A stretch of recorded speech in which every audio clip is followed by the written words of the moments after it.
في نوع من انواع الشخصيات اسمه المحب لذنوبه، العاشق لمعاصيه.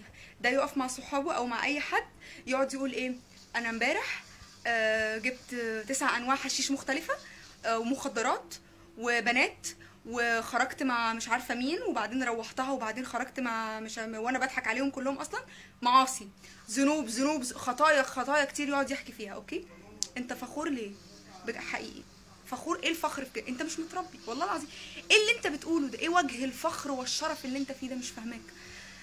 من فضلك احتفظ بمعاصيك وخطاياك وذنوبك لنفسك، لانك لما بتعمل كده بيحصل حاجه من حاجتين. اول ما بتمشي يا اما بيسفوا عليك، يا اما حد ممكن يلقط حاجه من الهباب اللي انت بتقوله ده. يعني اذا بليتم فاستتروا، يعني مش معناه روح اعمل البتاع ده بس استتر، لا، يعني طالما انت محبب كده ب60 نيله استتر. وما بلاش الجهر بالذنب ده بعد اذنك، عشان مش حاجه روشه وخطيره خالص. السلام عليكم.